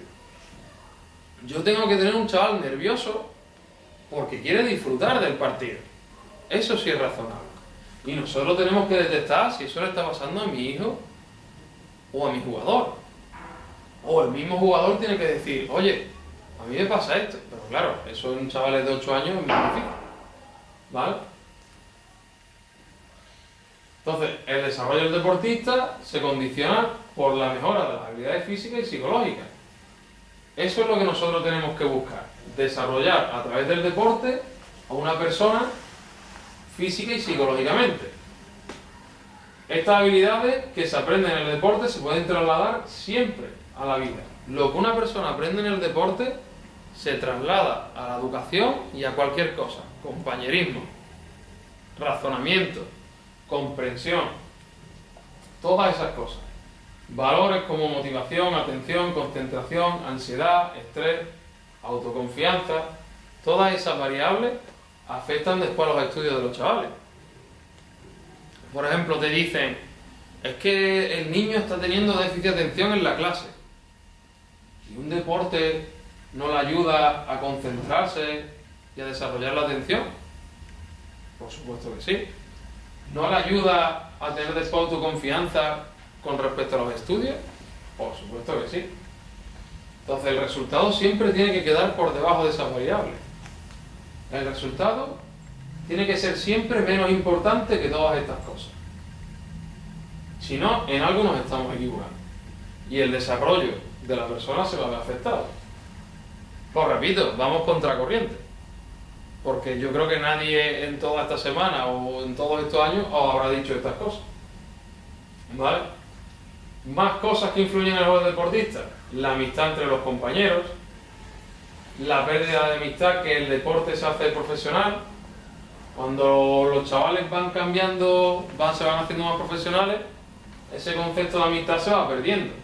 Y eso es algo que tenemos que ir trabajando y sobre todo previniendo.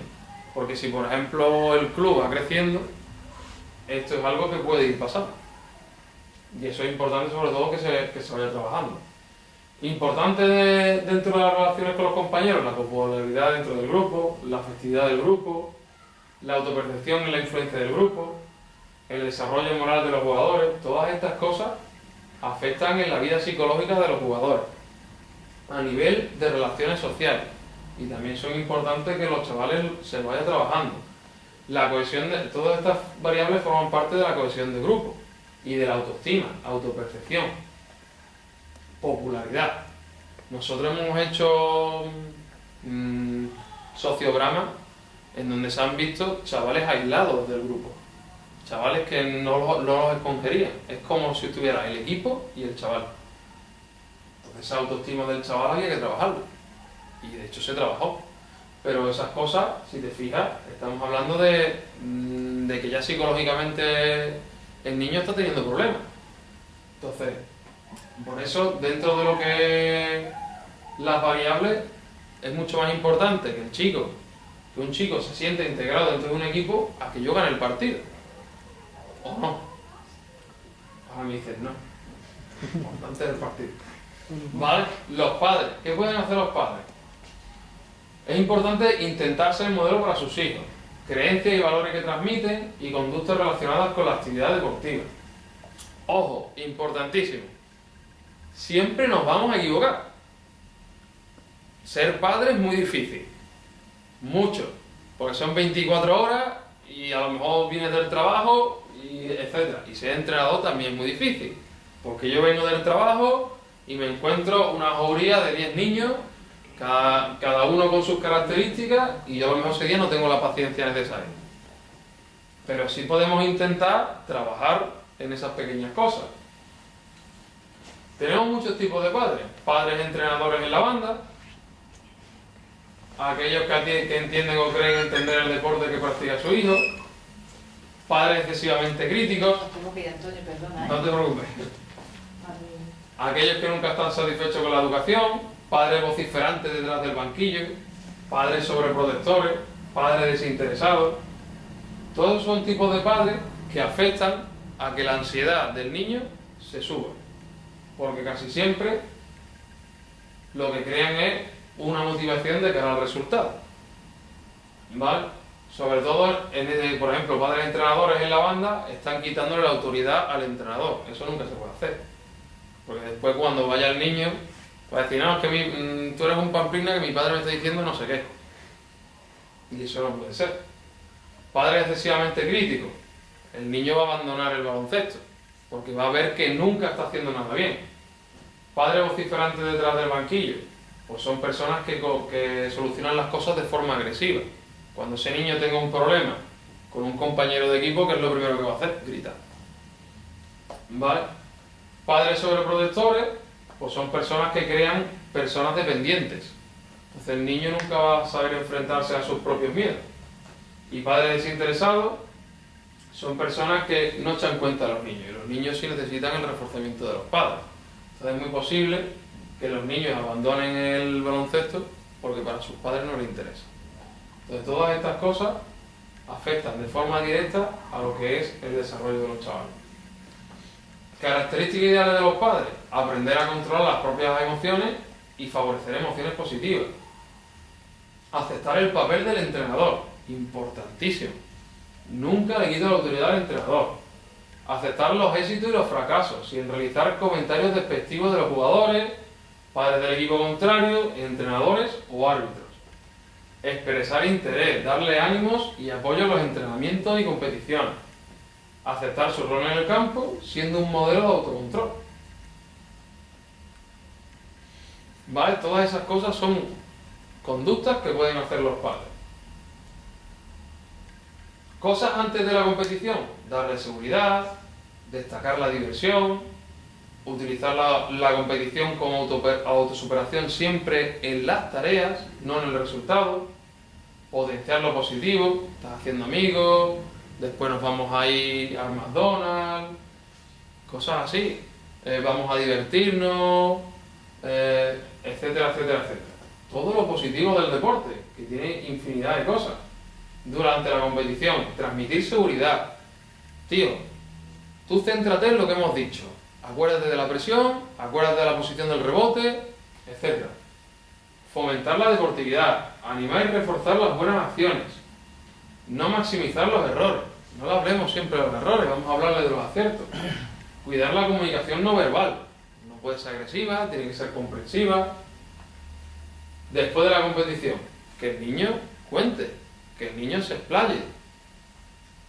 Intentar comprenderlo, mostrar emociones adecuadas en función del resultado. Ojo, no nos fijamos en el resultado, pero no le vayamos a decir al niño, ¡qué bien! ¡Hemos perdido!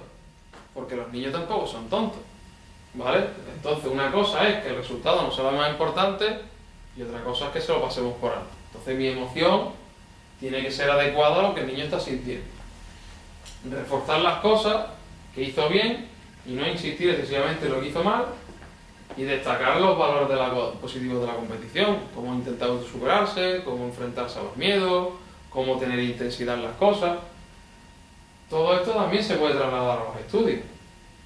Darle seguridad, destacar la necesidad de estudiar, utilizarlo como algo para autosuperarse, potenciar lo positivo de los estudios.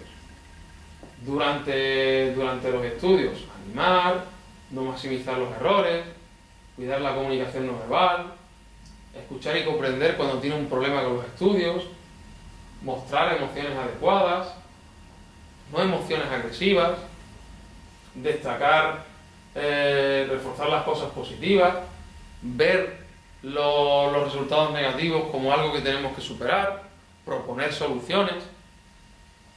Más importante proponer soluciones que castigar. Los entrenadores. Estilo de entrenador y relación con el control de la actividad. Control y disciplina alto. Afecto y satisfacción del... Perdón. Entonces, el entrenador democrático, dependiendo del tipo, vamos a tener una serie de cosas. El entrenador democrático va a tener en los jugadores un afecto y una satisfacción de necesidades alto. Es decir, está provocando que el jugador se sienta bien acogido en el deporte y va a tener un control sobre el entrenamiento y la disciplina de los jugadores también alto. El autoritario va a tener un control muy alto, pero emocionalmente los jugadores se van a ver afectados. El permisivo va a tener un control muy bajo, pero los jugadores se van a pasar de escándalo, porque claro, como tienes que hacer todo lo que tú quieras. Y el indiferente, pues va a tener muy confusos a los jugadores y no va a tener ningún control, porque total, le da igual. ¿Vale? Entonces, si os fijáis, todo esto afecta. Si emocionalmente en una actividad el jugador no está bien, cuando llega a su casa va a tener ganas de estudiar. ¿Vale? Si yo le estoy pidiendo un compromiso, o que deje de ver la tele, o que deje de jugar a la consola, porque después tiene que entrenar, si está pensando en el entrenamiento, qué rollo. Porque emocionalmente no se siente partícipe, pues los estudios también los va a poner en un plano. Entonces, si os fijáis, todo se interrelaciona. Y es importantísimo controlar todas las variables. Estrategias para mejorar la relación entrenador-deportista. Cambiar el concepto de resultado-victoria. Abordar el entrenamiento siempre de forma positiva. Y autoevaluación de la propia conducta. Es muy importante reflexionar sobre uno mismo. Yo sé que es un poquillo en ese sentido, implica un esfuerzo extra, pero es lo que yo puedo controlar. Yo puedo controlar, proponer yo soluciones y yo ser parte activa. ¿Vale? Exactamente. No pasan todas estas cosas con los estudios o con cualquier otra cosa que os planteéis. No se valoran los estudios de la misma manera, que me apruebe todas, que no te queden, que me saques un 8, todo lo mismo. ¿No podemos utilizar lo mencionado, motivación e influencia, en otras variables como los estudios? Por supuesto que sí. Controlar tareas, esfuerzo, reforzamiento, proposición de soluciones. Todas esas cosas se pueden utilizar tanto en el deporte como en los estudios. Las conductas y actividades que se han mencionado en las charlas no son fáciles. En muchos momentos fallaremos y nos equivocaremos. Debemos tener una perspectiva de autocrítica. Debemos tener una perspectiva de que todos estamos en el mismo barco, jugadores, padres, entrenadores. Críticas constructivas y apoyo entre nosotros. No se trata de buscar culpables, se trata de buscar soluciones. Yo, por ejemplo, a mi consulta vienen un montón de... Casi siempre se viene con la idea de qué le pasa a mi hijo o qué me pasa, para que yo te ponga una etiqueta. Pues tiene depresión, pues tiene hiperactividad. Ah, vale, tengo hiperactividad. Bueno, ¿y ahora qué? A mi hijo es que es hiperactivo. Bueno, sí, ¿y qué? Yo es que tengo depresión. Bueno, sí, ¿y qué? ¿Y ahora qué hacemos? Soluciones, ¿no? Tú ya tienes el culpable. Es la hiperactividad, es la depresión, es la ansiedad. ¿Y ahora qué? ¿Vas a dejar que te dominen? ¿Vas a dejar que influyan en toda tu vida? No, vamos a proponer soluciones. Eso es lo importante. El objetivo inicial, principal y final debe ser siempre el desarrollo de los jugadores. No debe ser nunca el del resultado.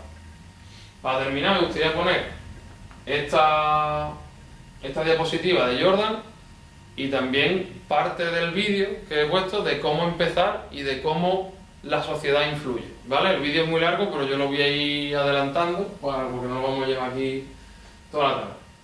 ¿Por qué he puesto esta diapositiva? Porque es un testimonio que puso Michael Jordan que me parece muy importante para lo que estamos viendo. He fallado más de 9.000 tiros en mi carrera. He perdido casi 300 partidos. 26 veces han confiado en mí para tomar el tiro que ganaba y lo he fallado. He fallado una y otra vez en mi vida, pero nunca me he dado por vencido. Y es por eso que he tenido éxito. Me parece una frase que detalla cualquier cosa que tengas que conseguir en la vida. Yo he repetido 2 veces y ahora tengo 3 másteres. Pero he repetido 2 veces. Y gracias a que he repetido 2 veces, lo mismo tengo ahora 3 másteres. Yo tengo estudios porque he fracasado como estudiante antes. Y lo mismo, si no fracaso como estudiante, no aprendo a cómo conseguirlo. En mi caso. En otro caso, es tan fácil como a lo mejor suspender un examen. Siempre vamos a fallar. Pero lo importante es no darse por vencido. Decir, oye, ¿qué me ha pasado? Pues voy a proponer yo el cambio. Y yo lo propuse como estudiante.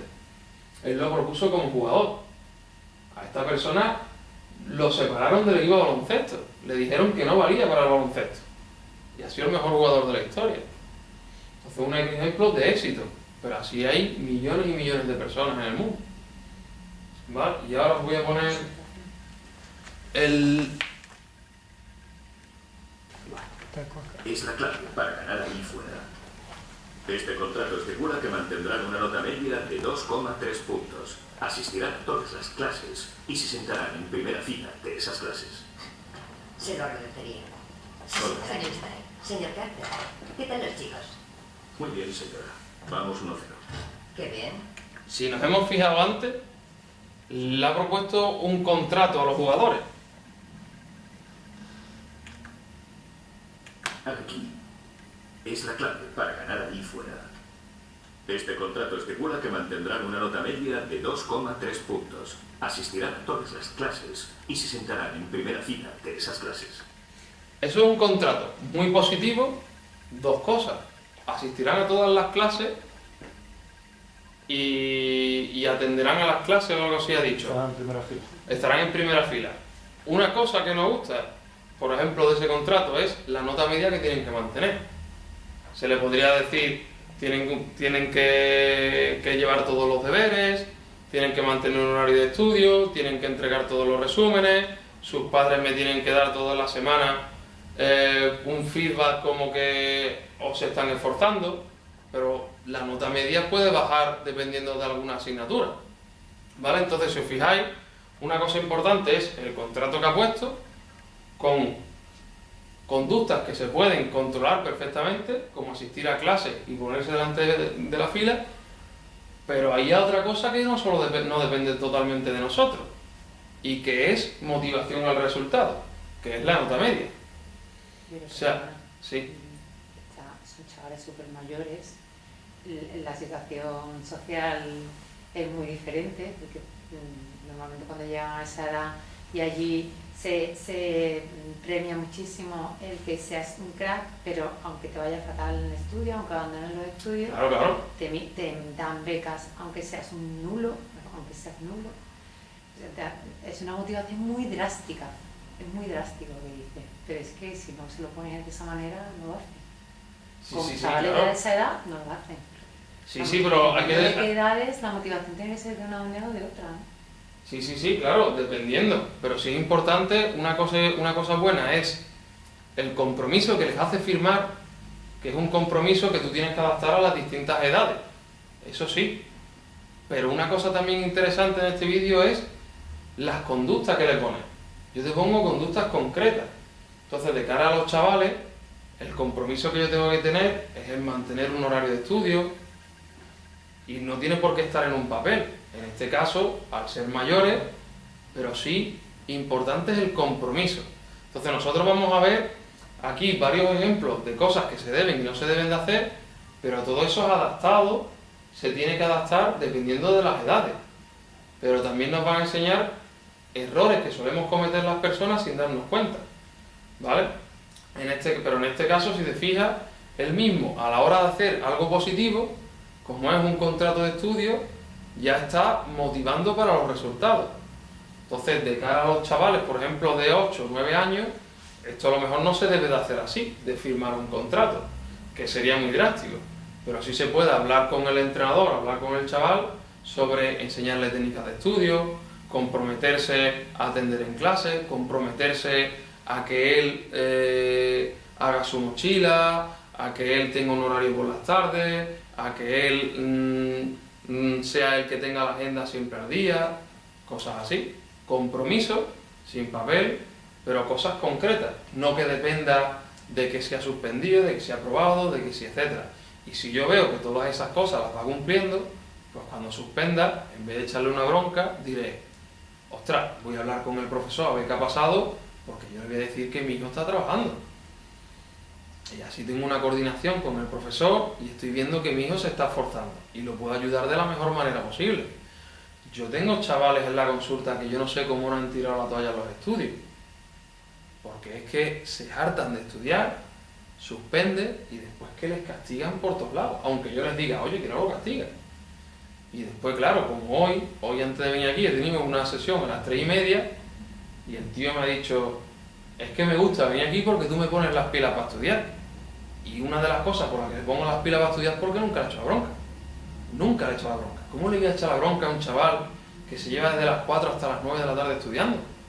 Y que los sábados por la mañana se despierta a las 10 y no deja de estudiar hasta las 2 que come. Eso es imposible, para mí es impensable. Pues hay gente que le echa la bronca. O sea, por eso yo lo que tengo que hacerle al chaval es reforzarle y decirle, oye, ¿en qué estamos fallando? A ver, pues tráeme las matemáticas, a ver, pues tráeme no sé qué. Porque sé que trabajar está trabajando. Entonces, cosas que él controle. Tío, nosotros vamos a hacer eso. Sí, pero es que esta día me va a poner un examen que ya verás. Pues este día me va a poner un examen que ya verás. Bueno, ¿eso tú lo puedes controlar? No. O deja de pensar en eso. ¿Tú qué puedes hacer? Pues estudiar. Ya está. ¿Cómo vamos a estudiar? Voy a hacer mis resúmenes. Es que me distraigo.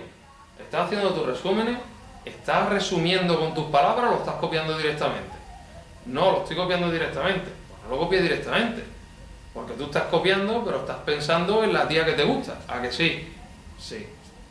Pues chiquillo, ponlo con tus palabras. Porque te va a resultar, así estás trabajando el texto y luego te va a resultar mucho más fácil memorizarlo. Entonces eso es importantísimo. ¿Vale? Entonces hay que adaptarlo, pero sí que tenemos que ver mensajes concretos que nos pueden servir. Se lo agradecería. Sí, Hola. señor Carter. ¿Qué tal los chicos? Muy bien, señora. Vamos 1-0. Qué bien. Otro aspecto, ya estamos valorando el resultado, vamos ganando. Lo importante es que entrenen, que pues la verdad es que muy bien, estamos teniendo un grupo muy bueno, se divierten, estamos mejorando cosas. Ya se habla del ¿En qué resultado. puedo ayudarle? Pues les pedí a mis chicos que firmasen un contrato que les exigía cumplir ciertos niveles académicos. Sí, creo que un profesor me lo mencionó. Una táctica muy interesante. Pero para que eso funcione, necesito que los profesores me pasen un informe semanal para saber cómo van los chicos en sus clases. Muy bien.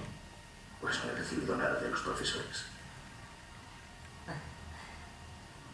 No veo que tiene esto que ver con su trabajo como entrenador, señor Carter.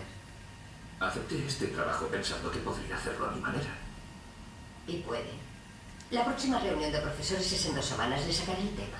Eso sería genial. Gracias, señora. Otro aspecto importante, educar forma parte de todos. De todos.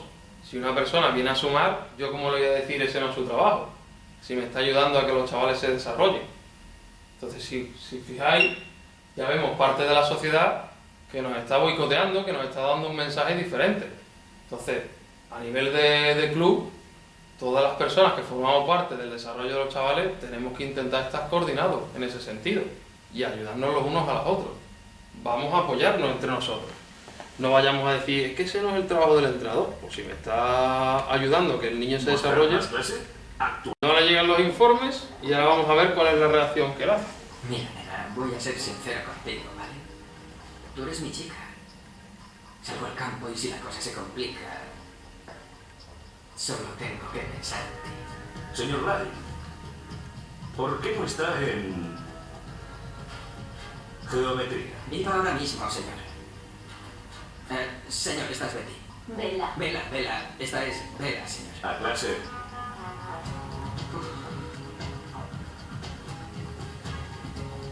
No olvidéis que estos trabajos hay que entregarlos el próximo viernes. De modo que si necesitáis más Disculpe, tiempo... ¿es usted el señor Gese?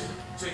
No veo a Junior Patel en esta clase. Junior Battle es como un eclipse solar. Rara vez le vemos, pero cuando aparece siempre es genial. Gracias. La sorpresa es el Instituto Richmond en el puesto 19.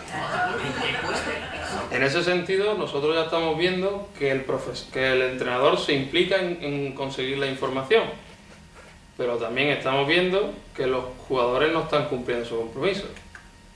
Eso tenemos que verlo como una falta de respeto, responsabilidad y de honradez, y se lo tenemos que hacer ver así a los jugadores. Ahora lo que tenemos que ver... Mi trabajo es ganar partidos, señor Carter. Le subo al 50. El índice de rendimiento académico evalúa El mensaje de la sociedad. del 1 al 10, siendo el 10 el mejor. ¿Tiene idea de dónde está Richmond en esa escala? No, señora, no tengo ni idea. Somos un 1 y lo somos desde hace 7 años. El Estado premia a los colegios por su rendimiento, así que cada año tengo menos dinero para pagar a profesores y personal. Mire, señora, yo... ¿Puedo preguntarle qué es lo que quiere, señor Carter? Que mis chicos vayan a la La universidad. universidad en Richmond se gradúa el 50% de sus alumnos y la mayoría son chicas, de modo que, en mi opinión, si tiene 15 jugadores tendrá suerte si se gradúan 5 de ellos. Lo siento, señora, pero no estoy de acuerdo. Mire, esos chicos han firmado un contrato. Tal vez si lo Su leyeran... trabajo es ganar partidos, señor Carter. Le sugiero que haga su trabajo. Y su trabajo es educar a esos chicos. Le sugiero que haga usted el suyo. Volvemos a ver el mensaje de la sociedad. Mire, no voy a decirle lo que hice. No. Recibe los informes y empieza a ver que está todo suspenso. No.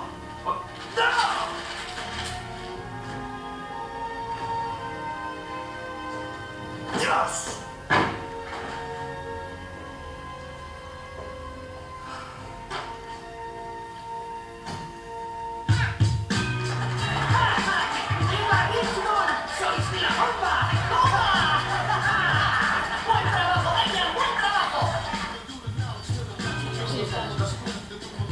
No sé qué pasó.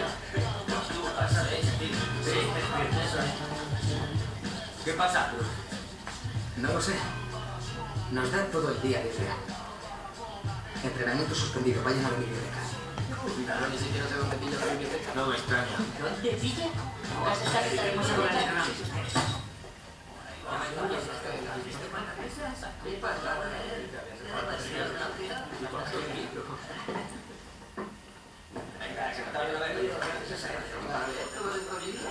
Lo que yo te digo. ¡Silencio!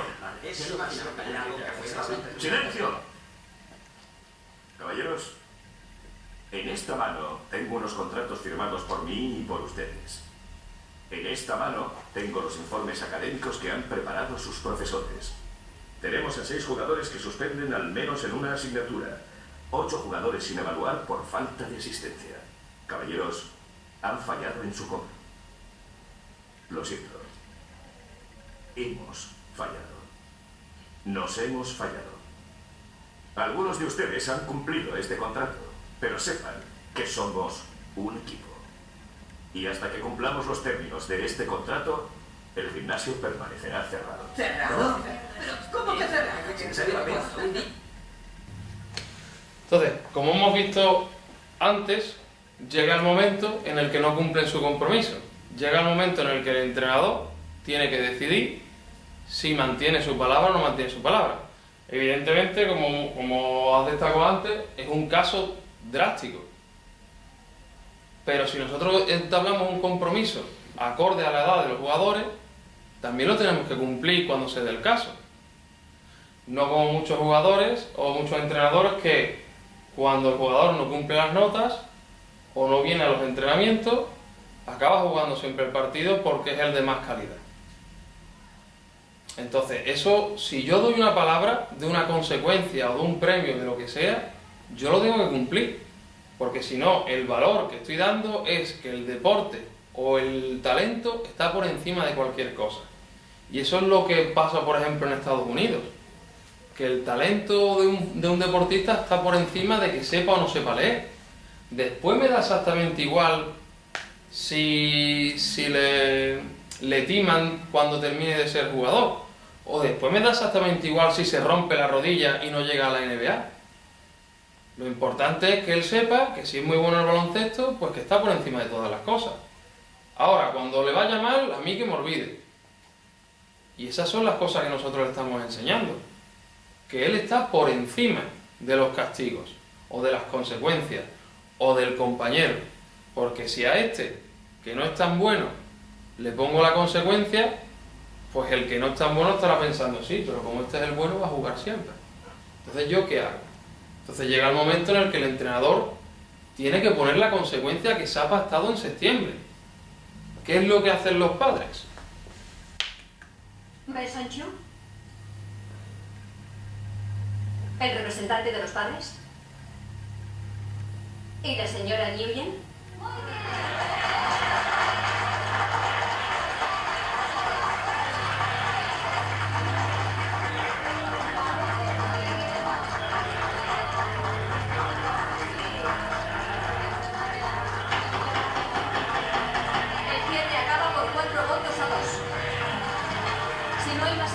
Se levanta la sesión.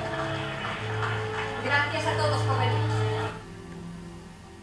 Hemos decidido acabar lo que usted empezó, señor.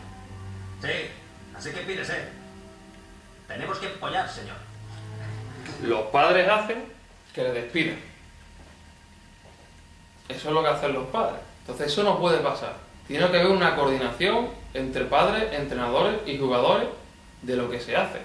Porque está por medio los estudios y el desarrollo de los chavales. Entonces aquí en este vídeo hay muchos fallos. Una de las cosas son las motivaciones concentradas en los resultados y otra es la falta de coordinación. Y de que al final, cuando las cosas van bien, cuando se ganan partidos, perdemos de vista que lo más importante no es ganar partidos, sino que lo más importante es la educación. Otro aspecto muy positivo es cuando dice, hemos fallado, somos un equipo. Si yo no cumplo mi compromiso y falto a los entrenamientos, estoy fallando a mi compañero. No solo estoy fallando a mi entrenador, a mis padres, estoy fallando a mi compañero. ¿Cuántos entrenamientos hemos encontrado con 5 personas? O sea, ahí hay 5 personas que su tiempo lo están sacrificando por el bien de un equipo. Y yo como jugador le estoy fallando. Porque no me he planificado para tener preparado el examen de mañana. Y eso no puede ser. Entonces, es importante tener una cohesión entre entrenador, jugador y padre. Ese triángulo del que hablaba Joaquín Dosil es importantísimo. Y lo que se haga en septiembre, esa planificación se cumpla.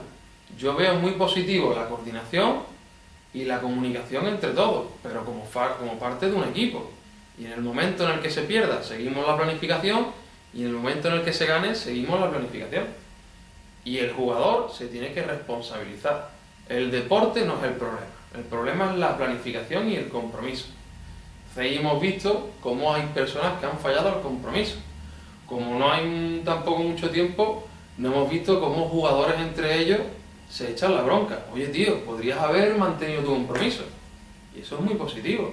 Cuando le dicen, oye tío, que tendrías que hacer todas estas cosas. ¿Vale?